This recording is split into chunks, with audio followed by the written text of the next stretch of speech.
to say very clearly, Europe is not capable of receiving all the refugees in the world. The system, social systems, political systems in our member states cannot cope with that.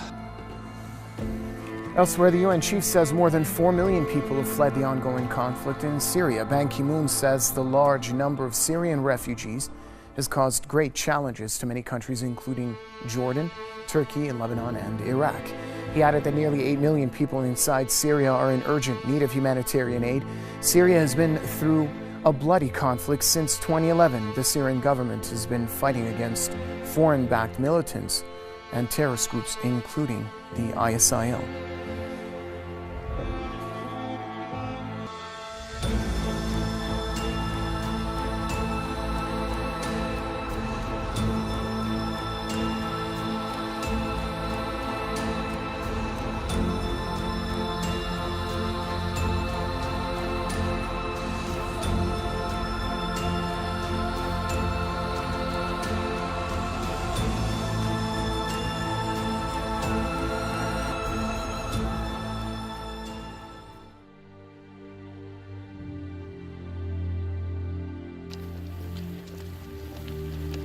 On the longest of nights, the rain poured down on a group of almost 2,000 people intent on reaching Western Europe.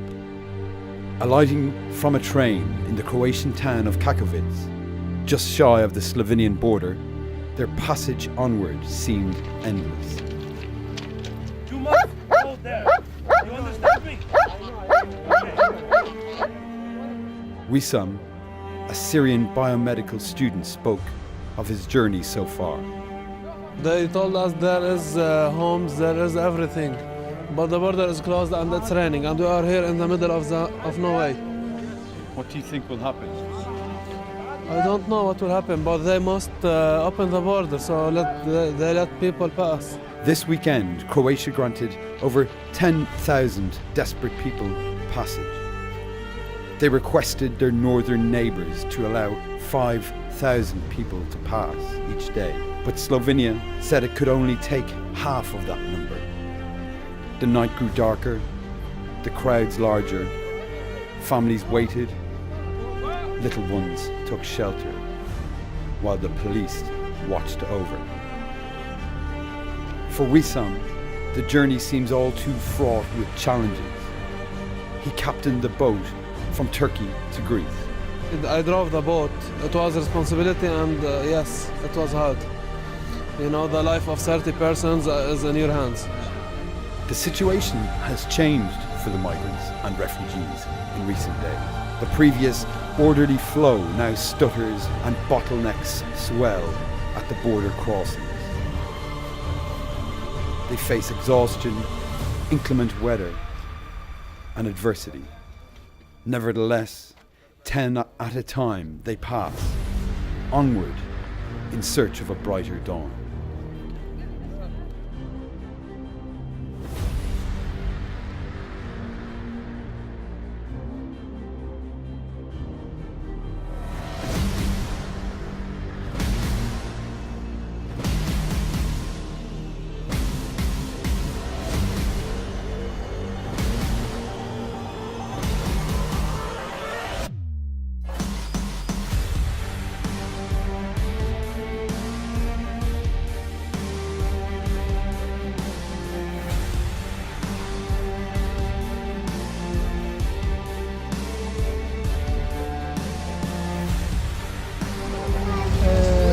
سوريا من قامشلي منطقة قامشلي. سافرت من بلدي بسبب الحروب، انعدام العدالة، انعدام النظم الاجتماعية، القوانين، الحقوق مهضومة، يعني لأسباب كثيرة.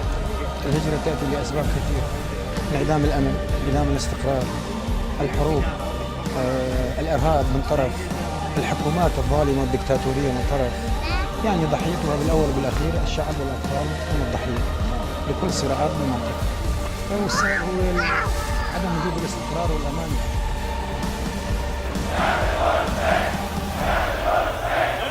Merkel must go, they chant. The refugees may see the German Chancellor as their saviour, but these people do not. To them, she is Mother Teresa. People's traitor, they shout. This is the backlash against Germany's generous refugee policy. These are the dissenters, and their numbers are swelling. Die Islamisierung. Islamization, that's the threat, Andreas tells me. I've got nothing against people fleeing war, but everyone is coming here. Germany will take in more than 1 million refugees this year. It's a policy supported by all the major parties. Warum? Weil es darf keine Opposition geben, keine Alternative. Es darf keine Alternative geben zu den Parteien, die jetzt aktuell da sind. Man kann, wenn es wirklich neu wollen, kommen sollten, was hat man für eine Alternative? SPD, CDU, Grüne, Linke, die sind alle für dasselbe. Die Merkel sagt heute, es wird ungehindert weitergehen. These people may not be the German political mainstream, but this is much more than a fringe group now. These are people who feel that they're not being listened to, and people who now feel in open revolt against their leaders.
How did it all start? The trouble began in 2011 in the Syrian city of Daraa. Locals took to the streets to protest after 15 school children were arrested and reportedly tortured for writing anti-government graffiti on a wall. The protests were peaceful to begin with, calling for the release of the children, democracy and greater freedom for people in the country. The government responded angrily, and on 18 March 2011, the army opened fire on protesters, killing 4 people. The following day, they shot at mourners at the victims' funerals, killing another person. People were shocked and angry at what had happened, and soon the unrest spread to other parts of the country. Many ordinary Syrian people have been caught up in the violence during the war and have been forced to leave their homes to escape to safety in other countries. Every day refugees stream across the borders of Syria into the neighboring nations of Jordan, Lebanon, Turkey and Iraq. More than 4 million people have fled Syria since the start of the conflict, most of them women and children. It is one of the largest refugee movements in recent history. A further 8 million people, 50% of them children, have had to leave their homes within Syria. They are in desperate need of help. But aid agencies say that getting aid to people inside Syria is very difficult and dangerous. The journey they make across land and sea is often very dangerous. Some countries in Europe have said they will accept refugees who want to start a new life here. Germany says they can take up to 500,000 refugees a year. Prime Minister David Cameron says the UK will accept up to 20,000 people direct from Syrian refugee camps by 2020. France has pledged to take in 24,000 people. Each year, thousands of migrants die attempting to cross international borders without authorization. In 2014, 2/3 of deaths were in the Mediterranean region, the gateway to Europe for those fleeing conflict, persecution and poverty, mainly in Africa and the Middle East. Until 2015, the biggest migratory flow was the central Mediterranean route. Asylum seekers, mostly from Syria or Eritrea, use Libya as a transit point as they head into the EU via Italy and Malta. It's the most dangerous route of all. Hundreds of people die each year crossing the Mediterranean Sea in overloaded fishing boats or rubber dinghies run by people smugglers. The current refugee and migrant crisis has seen an unprecedented flow of people across the eastern Mediterranean route, with the majority coming from Syria. They cross Turkey into the European Union via Greece, southern Bulgaria or Cyprus. They then move north via Macedonia and Serbia to reach western member states. Shifting migratory patterns throughout 2015 have led to growing pressure on the borders of many EU countries. The Western Balkan route in particular has seen a surge in refugee and migrant numbers. There are two main migratory flows: nationals from the region itself, together with refugees and migrants from further afield who are aiming to reach the EU. As border controls are applied ad hoc by various countries, alternative routes lead through Serbia, Croatia and Slovenia, or Serbia and Romania. Many people hope to find shelter in European countries like Austria, Germany, Sweden and the United Kingdom. Sheer exhaustion. Children and their families spend another day along the muddy border between Serbia and Croatia. Cold, hungry, some without shoes, migrants here are awaiting word on where they'll be allowed to go next. With some Balkan countries closing their borders and others imposing limits on how many people can come in, a backlog is forming. But of course, with what happened, Hungary closing the border with Croatia, and then some, constraints about numbers, has led to this place becoming more of a bottleneck, as we call it. So meaning that people are stranded here because it's a limited number of people who are allowed in, and that is something new, and it's to do with the closure of borders elsewhere. Already having traveled a long journey from Syria or elsewhere in the Middle East, thousands of new migrants are arriving daily, but aren't being allowed to continue to Germany or other EU countries. Frustrations are rising, scuffles break out after waiting for hours in the cold. Some try to keep their sense of humor. But it's a big problem here, about 6,000 people. It's not your fault, it's our fault. We're bad people. The EU has agreed to share 120,000 migrants among its members, a small portion of the some 700,000 expected to reach Europe's borders this year.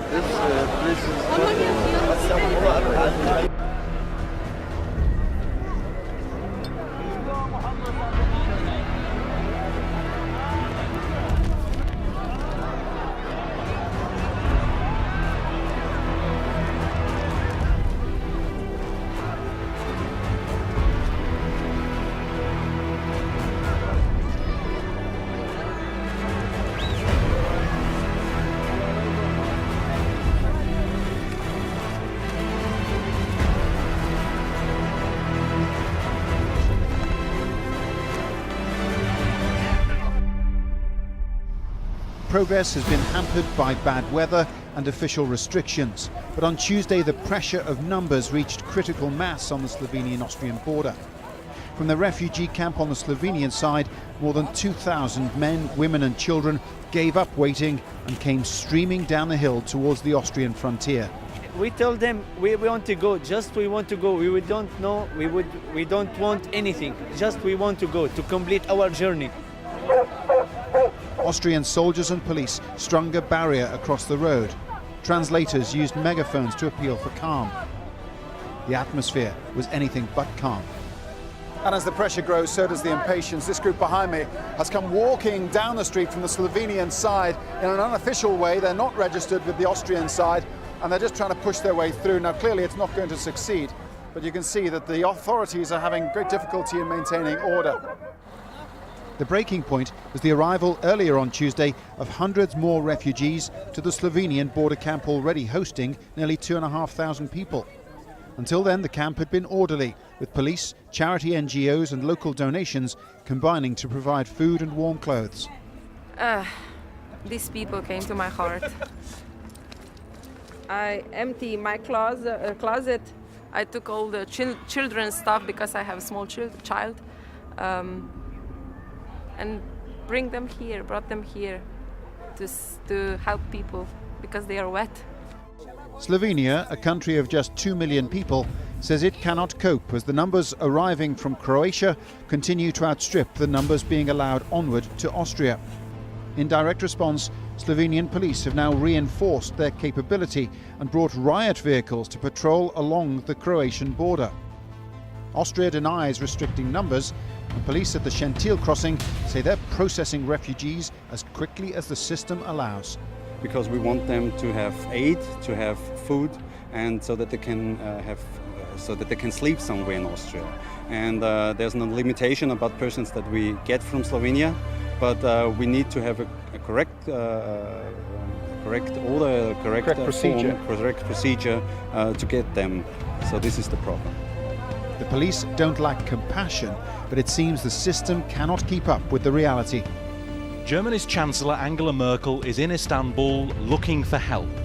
She's asking the Turkish government to stem the flow of refugees who are coming to Europe. I think we have used the crisis we are experiencing through a very disorderly and uncontrolled movement of refugees to again achieve closer cooperation on many issues, both between the European Union and Turkey and between Germany and Turkey. Specifically, the EU wants Turkey to increase Coast Guard patrols and give Syrians work permits. In return, Turkey's being offered more than $3 billion and a revival of EU membership talks. But both are difficult demands for Turkey to fulfill. It has more than 2,500 kilometres of coastline along the Aegean and strong domestic opposition to allowing Syrians to work. So far, there's been no commitment from Turkey on either of these issues. Unfortunately, Turkey was left alone by the international community in terms of burden sharing. We are very pleased there is a better approach now. The issue of sharing going forward is very important. Davutoglu also said that if Turks are given visa-free access to the EU, then Turkey will take back failed asylum seekers from Europe. Both leaders did agree that only a resolution to the conflict in Syria would resolve the refugee crisis. Turkey still wants a safe zone in northern Syria, but that seems more unlikely than ever before with Russia's increased involvement in Syria's civil war. Slovenia is doing its best to do the right thing and welcome the refugees pouring into the country, but it's feeling the strain and has asked the EU for help in dealing with the thousands of cold, wet and hungry people crossing its territory. Soldiers have been mobilised to help the police shepherd the crowds. And unlike the unruly scenes seen elsewhere, the authorities appear to be taking a kid-gloves approach. But with few transport resources, lines of people walking through the countryside to reception centres is becoming a common sight. Just be patient, okay? Slowly. 8,000 more refugees arrived on Monday alone as people rushed to beat the onset of the harsh Balkan winter. And since Friday, nearly 20,000 have set foot on Slovenian soil. More than double the number the country said it could handle just a few days ago. Most say they're on the way to Germany, which now involves a much longer journey since Hungary sealed its border. This has had a knock-on effect in Hungary's neighbours, with thousands waiting to continue their journeys. We are in a deep trouble. The migration crisis is able to destabilize governments, countries, and the whole European continent. We need a strong, clear-cut answer, timetable, and action plan of EPP. They are victims of bad international political decisions. First of all, what we have been facing is not a refugee crisis. This is a migratory movement composed of economic migrants, refugees, and also foreign fighters. This is an uncontrolled and unregulated process. I would like to remind you that free choice of a host country is not included in the international law. Back these people, their homes, and their countries. But considering them victims must not turn ourselves into being victims. Just because we do not consider them enemies, we must not act against ourselves. Our moral responsibility is to give back these people their homes and their countries. It can't be our objective to provide them with a new European life. Right to human dignity and security are basic rights. But neither the German, Austrian, nor the Hungarian way of life is a basic right of all people on the earth. It is only a right of those ones who have contributed to it. Europe is not able to accept everyone who wants a better life.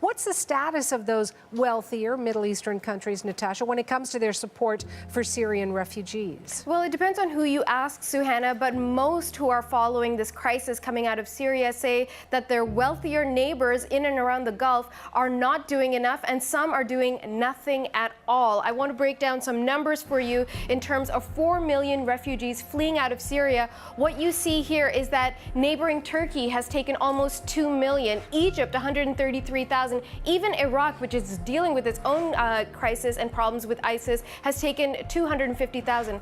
But look at these wealthier states: Saudi Arabia, Qatar, United Arab Emirates, Bahrain, and Kuwait. 0 refugees taken into those nations, and they're getting considerable criticism in recent days because many are saying that these are some of the wealthiest countries, certainly in Asia, even in the world. High rates of GDP, they have huge levels of infrastructure, very capable militaries. They're able to take in migrant labor, so why can't they take in migrants as refugees?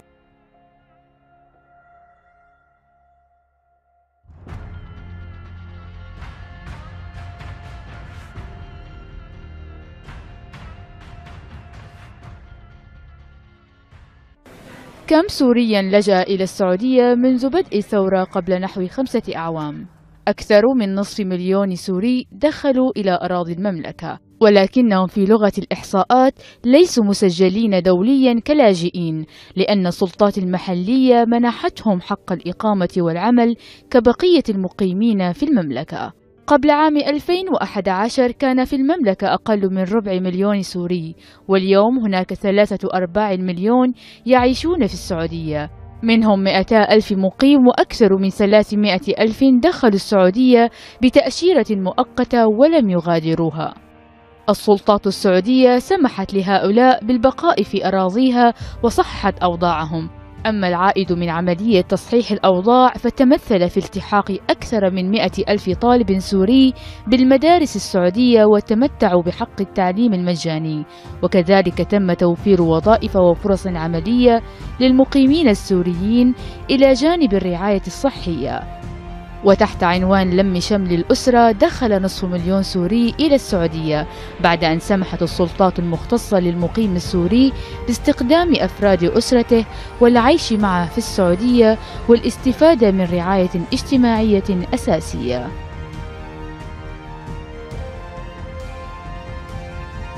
The UAE has given safe haven to thousands of Syrians, as well as Palestinians with Syrian documents, who have joined their families, and thousands more have arrived on visitor visas that can be renewed, the official said. They are refugees from their homes, even if they choose not to register formally with the United Nations or other bodies, he said. The UAE has also given more than $537 million in humanitarian aid, the official said. The Raib al-Hud refugee camp in Jordan is entirely funded by the UAE, while a field hospital set up in 2012 by the UAE in Jordan treated about 100,000 patients during its first 18 months, with many more since, the official said. Of the registered refugees outside Syria, over half are spread across Jordan, Lebanon, Iraq and Egypt, while 1.9 million are in Turkey and 24,000 in North Africa, according to the UN. We believe that it is in the best long-term interests of the refugees to be close to their homes, so that it will be easier for them to return when this conflict has come to an end, the official said.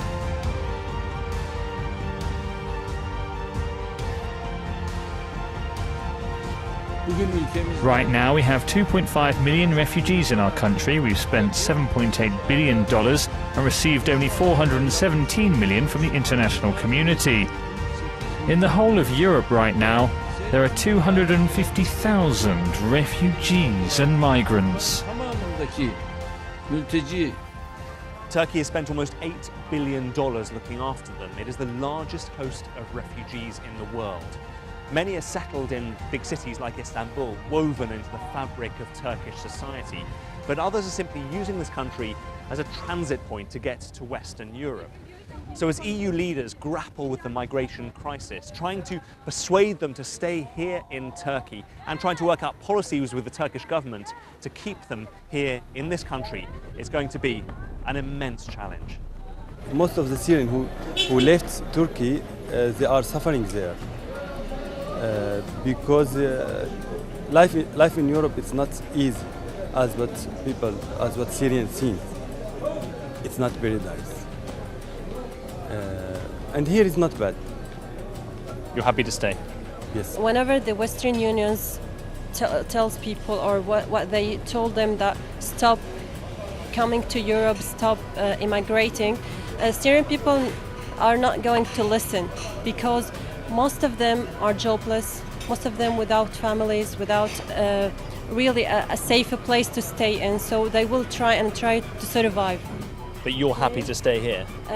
But for me, yeah, I'm happy to stay here. I find my, let's say, safety, my relaxation here at Turkey. Turkey is the key to halting this migration flow, and its government will receive incentives from Brussels to do that. But while so many Syrians still harbour dreams of Europe, it's unclear whether Turkey can really become a more effective policeman for Europe's borders.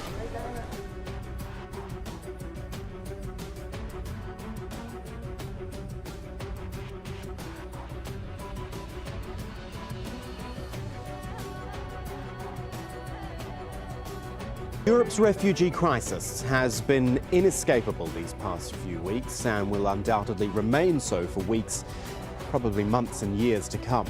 But while Europe's billion-dollar response has been well documented, the money trail at the other end needs more investigating.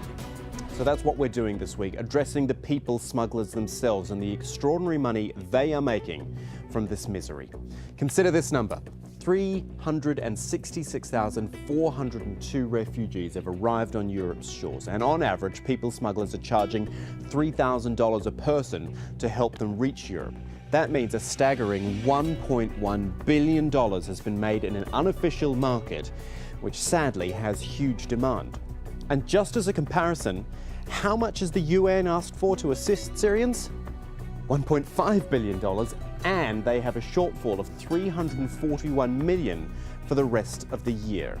Let's get more of an idea about how Europe is going after the source of the smuggling. Joining us from The Hague is Europol's Deputy Director Wiel van Gemert, and we thank you for your time. The numbers that I've got here, and these are Europol numbers I should say, 30,000 people smugglers involved in Europe. That is an extraordinary number. How do you arrive at such a number? Well, it's a high number. As you probably know, Europol is supporting law enforcement agencies throughout Europe. So the information that we get is coming from law enforcement agencies within the European Union. So 28 member states and even also member states or partners outside of the European Union. 30,000 is the total number that we have in our databases regarding this kind of crime.